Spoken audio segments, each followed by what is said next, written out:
MacVoices is supported by Raycon, the makers of quality earbuds. Get 15% off your order at buyraycon.com/MacVoices. Welcome to MacVoices. This is the talk of the Apple community, and I'm Chuck Joyner. This is the second part of our discussion with Brittany Smith, cognitive scientist, about user interfaces and what they mean and why they can be very efficient, why they can be stressful, and how we can improve things for ourselves to make them a little more efficient and a little less stressful. In this edition, Brittany specifically talks a little bit more about the iPhone and shows us a concrete example of a bad interface. Here's Brittany. You're right. I mean, I've seen those same kind of phones and same kind of tablets and everything. And, I don't want to get into a platform bashing thing here, but No. But at the same time, there are platforms out there right now that out of the box, the interface is just cluttered and horrible and ugly. And I mean, somebody decided to put things there in that fashion. Now, I know that there can be financial motivations and sales motivations to do some of that. Mm-hmm. Okay, I can live with that. At least I understand it. Some of the other, I do not understand why anybody would create something that looks like that. And I do have an example home screen that is iOS. So I just want to be clear. I'm being fair. Okay. You mean example? Yeah, it's in the file that didn't successfly send yet, but I'll figure out how to successfully send it. Sorry. All right. So we'll put that up here, but tell us what we're looking at. So my friend, he didn't know what I was doing with the home screen. So he has cleaned it up since, he promises. I just said, because I knew I could count on him, send me a screenshot of your phone, like your home screen. And so he sent me all the different pages of his app screens and then asked what they were for. I said it was for a presentation on cognitive terrain using your device. He goes, And then he immediately went and cleaned them all up. But he's got a multicolored background and there are some things in folders, but there's, a whole bunch of apps with badges on them, including 2 mail apps. And it's, tons of read emails, which there's nothing wrong with, but like the red has a very specific, cognitive message that it sends to your brain of urgency and pay attention to me. But if there's a bunch of it, you just sort of go numb to it, but it's still kind of there in the background. So it's got a whole bunch of badges and just like different splotches of color all over the place. And anyway, I'd seen his phone enough to know it was a pretty safe bet to use his home screen. Was that an iOS or? Mm-hmm. Okay. Well, yeah. But an iOS phone is I'm sure, well, obviously it sounds like your friend has done it, but it's not as easy to mess up as some others because you have that regimentation of the grid that Apple kind of imposes on you. So, and I know people jailbreak their phones for some of the darndest applications or little tweaks that they want to do, and I don't understand that. It's not jailbroken. No, this isn't jailbroken, but sometimes, I've seen, I know there are jailbreaks out there that, okay, they let me, put pack icons closer together or do different things. It's like, okay, well, good for you. You're taking a security risk. That's a whole other discussion. But just the idea that Apple has tried to kind of enforce a certain amount of order on us I think it's a good thing. Is it not? If you're the kind of person who feels limited by that, by all means, go jailbreak your phone. I think it's, for most of the people, the right call. In fact, if you told me I could jailbreak and make it so I only had 2 columns of apps on my phone, like prior to the announcement of iOS 14, I would have done it in a heartbeat. Because for me, 4 is too much. That is too busy for me. Now, I'm pretty austere. I have a black background. I try to keep it to only 3 rows of icons. Again, up through iOS 13. But my first thing I was excited about widgets for was I could make things take up more space. Like, I was stoked because I do like having a much simpler interface that lets me get to the right things at the right time. Okay, so first thing, folks, please don't jailbreak your iPhone until you do a lot more research on that. No. It's real dangerous. What did you say? It's dangerous. Yes, exactly. It's dangerous. So, and you're welcome to email Brittany at her email address and tell I her. don't think I would have done it because I'm a little bit lazy, but I would have thought about it.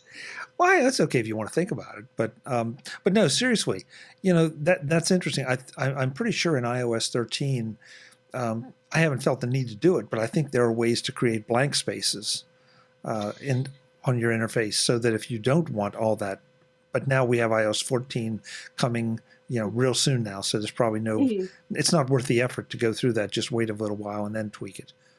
Yeah, yeah. But I like the automatic layout. I like a lot of things around this very automated spacing.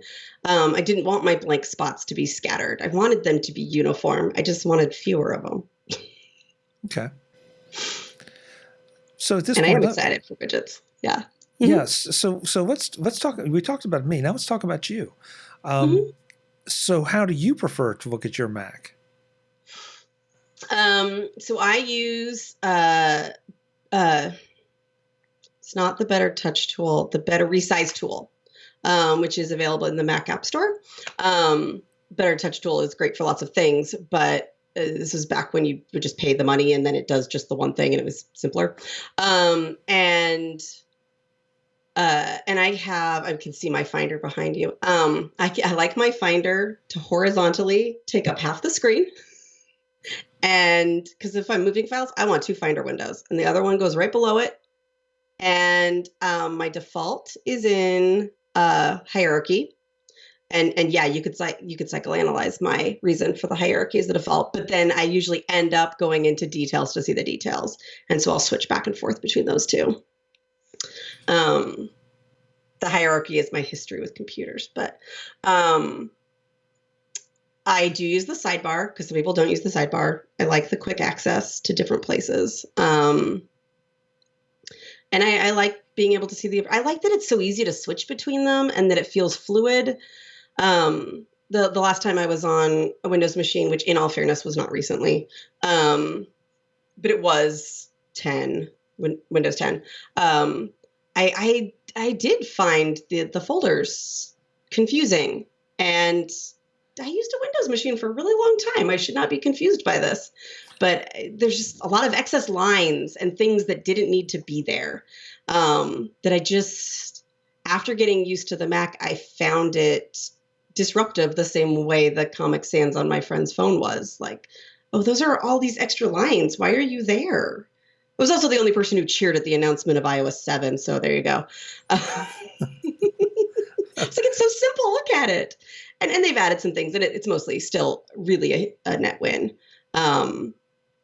Increasing some of the complexity without getting too... I'm only talking about through iOS 13 and macOS Catalina, to be clear, but like they've added some things back in without getting too jumbled mostly. But like, clean icons, I think those are really helpful. Colors can trigger different things. Like, if I'm thinking I'm looking for my task manager, which is OmniFocus, I'm not really looking for the checkbox as much as I'm looking for purple. Where's the purple?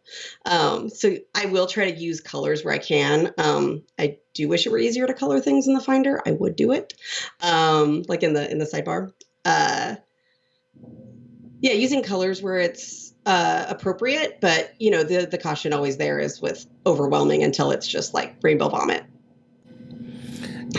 I agree with you on the color thing. I mean, I don't even remember which version, but you used to be able to put a color on a file, and even in the hierarchy view, there'd be a color stripe across, and and that was great. And then they took it away, and now there's just a little dot. And, it's a dot, yeah. And it's still there, and it's useful. I don't find it as useful, and I'd like to see the color bars come back. But you're right, that also can become a bit overwhelming if it's used I wish I could have a circle improperly. and a bar separately. Circle and a bar, okay. Yeah, this is the really important one. That one's got the bar. Do you customize your sidebar? Yes, absolutely. Yeah. Okay. My biggest detriment is when I don't get rid of the ones that aren't useful anymore as quickly as I should. But yeah, I absolutely do, because there's things I want to be able to access really quickly based on what are my active projects right now. Okay. Do you have your the top bar of your Finder windows customized? No, I don't. Well, I don't come think on, so. get to it. Yeah. What customizations do you have on yours? I have certain folders that and files that are frequently accessed, or folders that I want to have quick access to, and it's just one more place I can put them. I mean, sometimes I can put things in. I definitely have the sidebar customized, but there are times that I want. Sometimes I get too many things in the sidebar, and then you have to scroll down the thing or make it longer so I get to all of them. And so sometimes it's just easier to put something up top. I mean, that's what I love about the Mac interface, is it is so customizable, and there's so many different ways to do things. And so I can do it, the way I want to, and as much as I can. Yeah. Yeah, that's interesting. You made me look at it in more depth. But some of those things that I might think about adding a button for, I do use the keyboard shortcuts for. But if you don't know the keyboard shortcuts yet, which, learning those, like, that is also a cognitive drain that saves you it later, because you've transferred it to your automatic learning, which is, if you think about it, if you had to think about driving a car like you did when you first learned to drive a car all the time, you'd be exhausted all the time. But we don't, it becomes automatic. And until they're automatic, they're more of a drain. And so for somebody learning to use, Quick Look, for example, I might suggest that they put that on their toolbar. It's true. Right. Where do you have your dock? I'm really curious to see. Always hidden on the bottom. Always hidden on the bottom. Okay. Yeah, when I first got a Mac, I was using Adobe products a lot. And so I'd end up, I like the always hidden because it's a simpler interface, right? Like, I only see it when I want to see it. But I tried it on the left, and I was using Adobe all the time. And so I'd go over to the toolbar on the left, and it would pop out, and it would make me angry. And I was already using Adobe, so I was already angry. And so it didn't help. And so I moved it to the bottom, and I've just never moved it anywhere else. The only apps I keep permanently in the dock are ones I sometimes forget the name of, so it's hard to shortcut open it. Okay. And actually, one of those is 32-bit, so I'm never going to open it again anyway. Yeah. Well, even if you want to, you won't be doing it. It's still sitting there. I haven't gotten rid of it yet. Yeah. I've only been updated for a couple of weeks, in case anyone was wondering. But I feel like I may be asking the same question a little bit differently. But so if someone wants to start to really look at how they're doing things, I mean, is there a certain procedure or a certain set of procedures that you would have them start with if they were going to do sort of their own self-evaluation? It doesn't matter what we're talking about. We're talking about, like, we're organizing your task manager, or we're doing what you do on the Mac. I always want to know, and you should ask yourself first, what do I want out of this? Like, what isn't working right? Or what could be working better? Like, where are you getting frustrated or confused? And first figure out, like, what is the thing you're trying to accomplish that something's getting in the way of? Because that will tell you what not to bother with. Like, if you realize, oh, what I really want is to be able to access everything from the desktop view, okay, then it doesn't matter what your sidebar looks like, does it? Just make it a desktop shortcut, figure out, like, what do I actually want out of it? How do I like interfacing? Because I could definitely see some PC converts who want to live off the desktop, right? Because that's sort of what a lot of, especially earlier Windows machines, trained you to do, was live in the desktop. And so if that's really what they want to do and what they're comfortable with, great. We don't really need to worry about what's in the sidebar, like, right now. I would caution people against, I'm going to add all the shortcuts I might want to use, and really take a little bit of time and actually observe how you are using things, because otherwise your sidebar will end up being a cluttered mess, and then it's not really a shortcut at all, because you're, using all of that energy again to, like, scroll through the whole list, especially since we can't have icons on a lot of them. I like icons. MacVoices is supported by Raycon, the makers of quality earbuds. Get 15% off your order at buyraycon.com/MacVoices. If you are on the go, the last thing you need is dealing with wires while trying to listen to your music or your favorite podcast, or even taking that important business call. You don't want to deal with earbuds that are falling out all the time, that don't give a good seal for good sound, and that don't last as long as your day does. Those are all reasons that you should look at Raycon wireless earbuds. Not only do Raycon wireless earbuds sound great, but they also come with a variety of tips, assuring that the fit and seal you will get will deliver that great sound, but also will fit comfortably and not fall out while you're doing whatever you're doing. And their 6-hour playtime will get you through the day. And if it doesn't, just drop the earbuds back in their charging capsule for a little extra juice. 2 other things set Raycons apart. First, they start at about half the price of competing earbuds.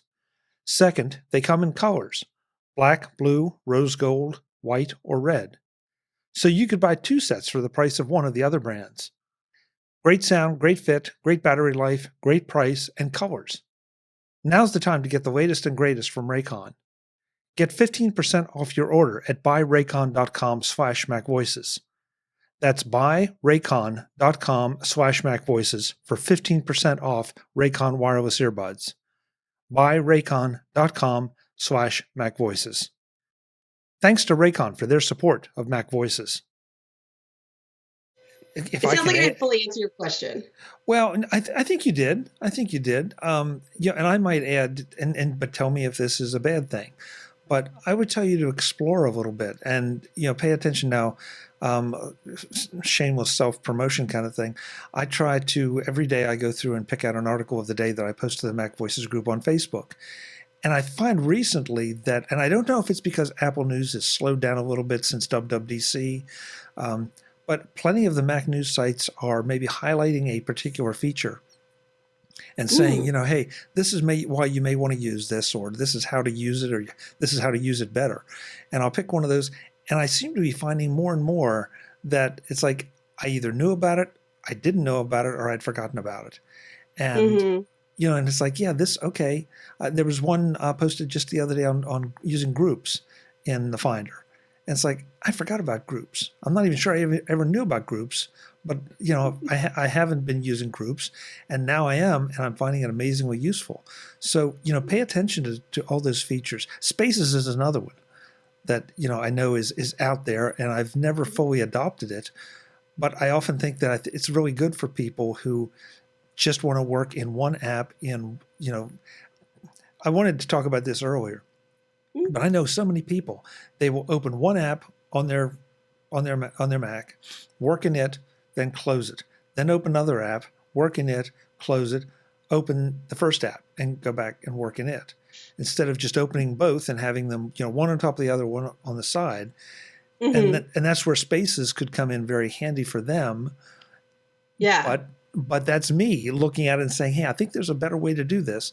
And they seem completely content, and it almost seems to be almost a Zen kind of thing. I want one app open at one time, and that's all.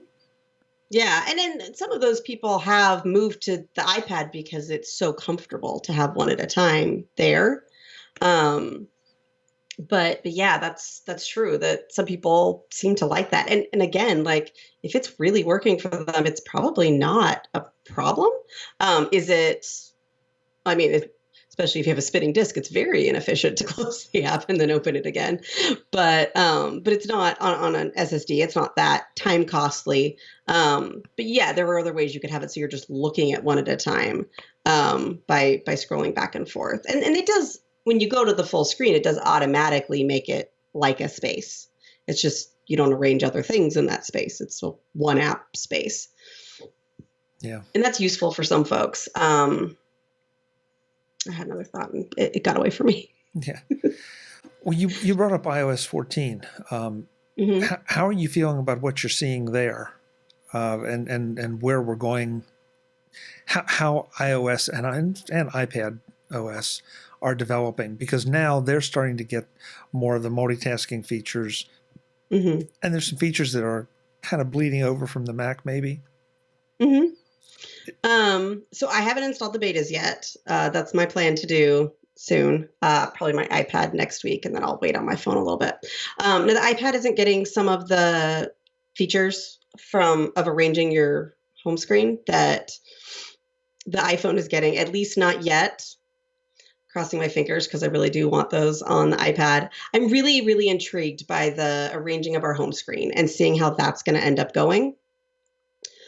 I want to know how people end up using it, and if if the app library ends up being a good default for a lot of people who really aren't realistically going to arrange their icons anyway? Is it easier for them to find stuff if it's just that one screen and it's done automatically? Because again, it brings back to the maintenance, like what's realistic to keep up, like on an everyday basis that would actually be best for you.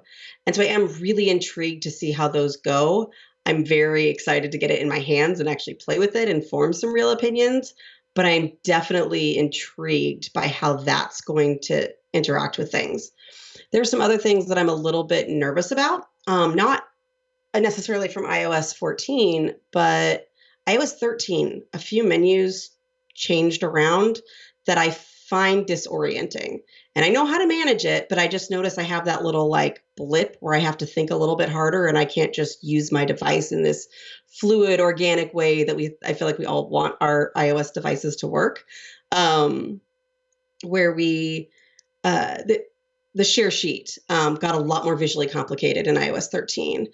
I can't easily tell unless I've memorized them, like where the built-in things end and my shortcuts begin. And maybe it's trying to feel organic that way, but I don't like that very much.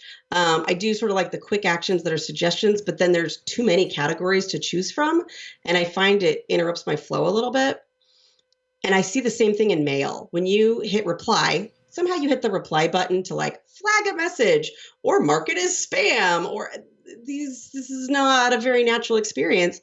And the thing that actually makes me crazy on an almost daily basis is reply all isn't grayed out when you're only responding to one person. I keep having panic attacks that there's extra people included on my email that I can't see. And I'm like, wait, was I addressing the wrong person in this reply? Like, it's just very disorienting and not as smooth. And I feel like there's other maybe better ways to handle that. Although I'm glad they're adding like more sophistication in their flag colors and things like that. I just wonder if there's a way to show it that might work a little better. I'm not sure. What do you think? I just rambled a long time. No, and you know what, I think this is where we may call an end to this one, because it's one of the questions I'd like to discuss with you is this constant battle between the need for simplicity and the desire for complexity. The desire to I mean, just what you were saying about the share sheets. There's certain things you can do. I have not run the 14 beta, so I don't know yet. But in 13, you can customize some of those things to some extent. And that's where I like customization. I like the ability to decide, like you said, what I want and what I don't want.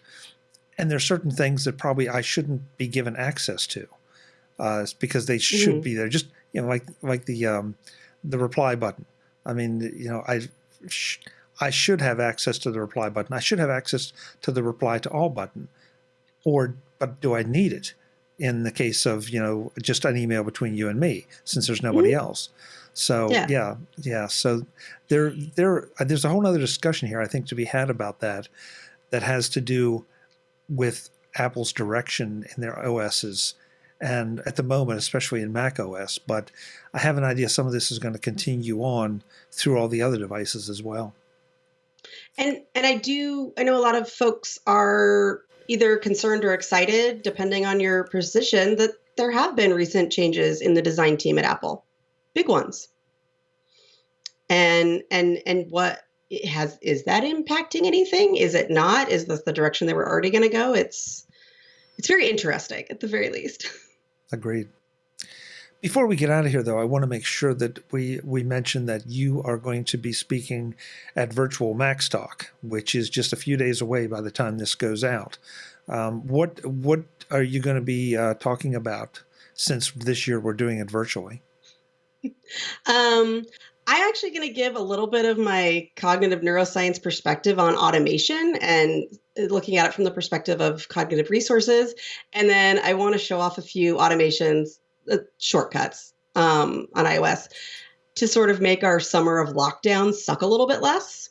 As an added bonus, if you are a Pokemon Go player, I'm going to help you delete all of those buddy pictures out of your camera roll. Things like that. Okay, that's good. Delete Pokemon Go while you're at it. No, never mind. Sorry.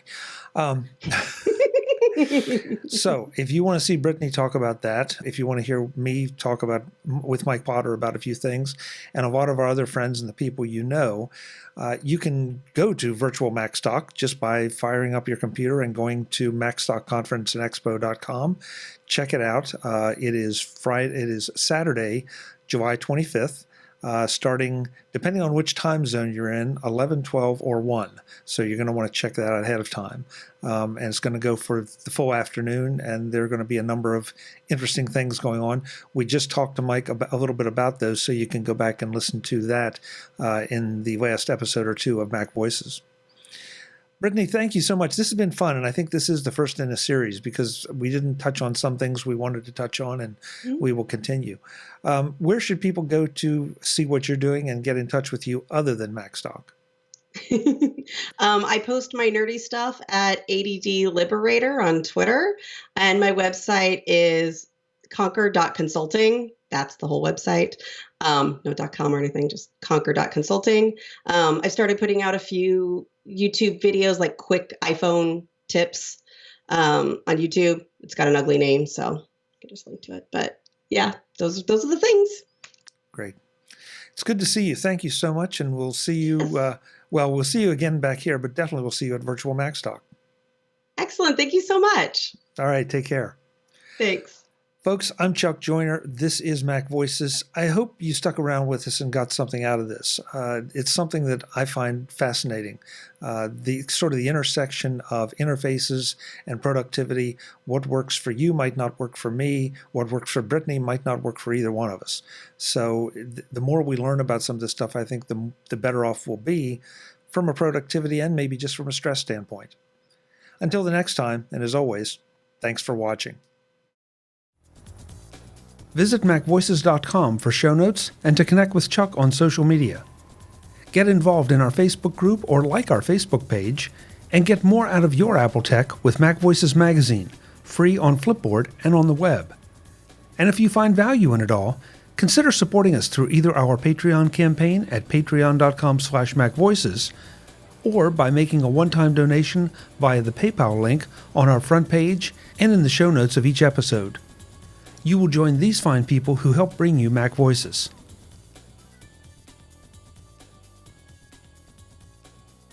Advertising handled by Backbeat Media at backbeatmedia.com. Bandwidth provided by CacheFly at cachefly.com.